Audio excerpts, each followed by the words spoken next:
এখন আমি একটা প্রজেক্ট দেখাই অ্যাথমেটিকের মাধ্যমে। সেটা হচ্ছে ধরেন যে অ্যাথমেটিকের একটা প্রজেক্ট সেটা হচ্ছে একটা সিম্পল প্রজেক্ট। এটা কি হবে একটা প্রজেক্ট? আ লাইক আমি এভাবে দিতে পারি যে আপনার একটা ইনভয়েস জেনারেশন, ওকে? ইনভয়েস জেনারেট করলেন।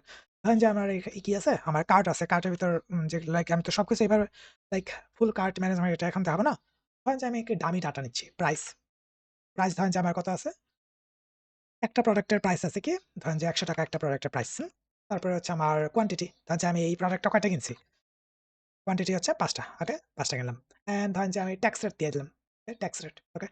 ট্যাক্স আর রেট ওকে? ট্যাক্স রেট হচ্ছে আমার কত হবে? সরি রেট দিয়েছি। ট্যাক্স রেট হচ্ছে আমার কত পার্সেন্ট? 0.3 0.15 দিলাম, হ্যাঁ? একটা দিলেই আছে। যদিও বা আমি সিউর জানি না কোন গ্রোসারির কোন ট্যাক্স পড়ে। ওকে, এখন এখানে হচ্ছে আমাদের টোটাল ধরেন যে আমার এটা হচ্ছে আমার কি ফুল এটা হচ্ছে আমার ইউজারের টোটাল যে ইউজারটা শপিং করছে ইউজারের হচ্ছে টোটাল ডাটা। এখন এটা আমার একটা ভেরিয়েবল স্টোর করব আমি। আরেকটা এটা হচ্ছে আমার প্রোডাক্টের জিনিস। এটা হচ্ছে আমার কোয়ান্টিটি কয়টা সে নিছে। এটা হচ্ছে ট্যাক্স রেট। ওকে, এখন আমি টোটাল আমার প্রাইস বের করব। ইউজারকে কত পে করতে হবে, ওকে? তা এটার পূর্বে আমার লাইক ১ম টা কি? ১ম টা হচ্ছে আপনার সাবটোটাল হবে। সাবটোটালটা কি?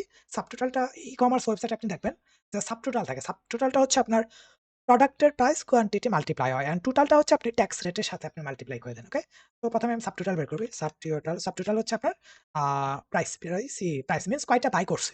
তো প্রাইসের সাথে যদি আমি ৫ গুণ করে দেই তাহলে তো হয়ে যায়। লাইক ১০০ তে আমি তাহলে ৫ টার জন্য ৫০০ সো হয়ে গেল না? তো আমি এটা কি করব? মাল্টিপ্লাই করব। সো এই যে আমার অ্যারিথমেটিক কাজে লাগতেছে। দেখছেন কোথায় কাজে লাগতেছে? আ কোয়ান্টিটি ওকে। সো এখন দেখেন যে আমি ট্যাক্স অ্যামাউন্ট বের করব। ওকে? ধরেন যে ট্যাক্স অ্যামাউন্ট বের করলাম। ট্যাক্স অ্যামাউন্টের জন্য আমার কি হবে? ট্যাক্স অ্যামাউন্ট ধরেন যে আমার যত সাবটোটাল হইছে মিনস টোটাল অ্যামাউন্টটা। ওই টোটালটার যে আমার প্রোডাক্টের যত টোটাল হইছে, ওই প্রোডাক্টের টোটালের সাথে মাল্টিপ্লাই করে দিব হচ্ছে আমার ট্যাক্স অ্যামাউন্টটা। আমি কি লিখলাম আর কি আসলো? ওকে। সো আই মিন সরি ওটা আমার একটু সাজেস্ট আসছিল মেবি। এখন আসেন আরেকটা হচ্ছে টোটাল অ্যামাউন্ট মিনস কি এইটা আর এটা যোগ করে আসে, তাই না? আপনি সব ধরনের ই-কমার্সে এইরকম সেম স্ট্রাকচার দেখবেন কিন্তু। ওকে? টোটাল হচ্ছে আমার আ সাবটোটাল প্লাস হচ্ছে আমার সাবটোটাল প্লাস হচ্ছে আমার ট্যাক্স আ অ্যামাউন্ট। ওকে? আর হচ্ছে আমার একটা বেসিক ক্যালকুলেশন যে সাবটোটাল কিভাবে ক্যালকুলেট করলাম, এখানে আমি ট্যাক্স অ্যামাউন্ট কিভাবে ক্যালকুলেট করলাম, এখানে আমার টোটাল অ্যামাউন্ট কিভাবে ক্যালকুলেট করলাম। ওকে। এখন আমি কি করতে পারি? এটা আমি ইউজারকে দেখাবো। ওকে। আপনি চাইলে এটা এভাবে করতে পারেন। দেখো আমার সাবটোটাল হচ্ছে এত। এখানে দেখেন আমি একটা ডলার সাইন দিছি। এখন আপনি বলবেন, "ভাই আপনি তো বলছিলেন যে ডাবল কোটের ভিতর, ডাবল কোটের ভিতর যদি আমি ডলার সাইন দেই তার ভেরিয়েবল কাউন্ট হয়ে যাবে।" আমি তো শুধু ডলার সাইন দিছি। ডলার সাইনের পরে তো আর এরকম কিছু একটা লিখি নাই, ভেরিয়েবল লিখি নাই। শুধু যে ডলার সাইন দিলে কিছু ইস্যু হবে এরকম না কিন্তু। ওকে? ওকে, তারপর হচ্ছে আমি কনক্রিট করে দিলাম এটা। অ্যান্ড দেন হচ্ছে সাবটোটাল, তারপরে হচ্ছে ট্যাক্স অ্যামাউন্ট, হচ্ছে আমাদের টোটাল অ্যামাউন্ট। ওকে? অ্যান্ড আমি চাইলে আমি এটা এভাবে প্রিন্ট করাতে পারি যে প্রোডাক্টের প্রাইস কত? ওকে? আমি এভাবে দিতে পারি যে প্রোডাক্টের প্রাইস হচ্ছে এত, আমার হচ্ছে কোয়ান্টিটি তুমি কয়টা বাই করছো? লাইক কোয়ান্টিটি হচ্ছে এতগুলা বাই করছো। অ্যান্ড হচ্ছে লাইক আমার কত? তোমার সাবটোটাল হইছে এতগুলা। অ্যান্ড হচ্ছে ট্যাক্স অ্যামাউন্ট হইছে এত। ওকে? অ্যান্ড হচ্ছে টোটাল হচ্ছে এত। ট্যাক্স অ্যামাউন্ট কতর জন্য হইছে? ধরা যায় 15% এর জন্য এরকম হইছে। তোমার 15% আমরা ট্যাক্স নেই। এই 15% এর জন্য আমাদের তোমার লাইক এরকম অ্যামাউন্ট আসছে। Okay? And subtotal and total. Okay? আমি এটা রান করি একটু। এই যে রান করলাম। দেখেন কত সুন্দর একটা ইন্টারফেস চলে আসছে। সুন্দর না?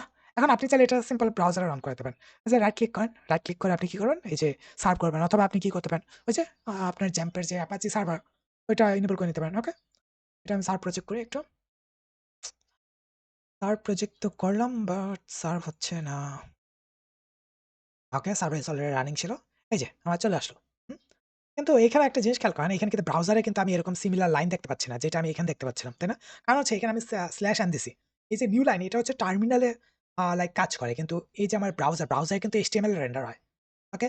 তো এটার জন্য আমার কি করতে হবে? HTML এর নিউ লাইন দিতে হবে। এটা কিভাবে? ওটা হচ্ছে বিআর। ওকে, এটা হচ্ছে আমার বিআর ট্যাগ। এই যে আমি সবগুলো স্ল্যাশ এন চেঞ্জ করে বিআর দিলাম, হ্যাঁ? এই যে এখন দেখেন নিউ লাইন আসতেছে। দেখছেন? দারুণ না? তো এভাবে ইউজ করতে পারেন। ওকে।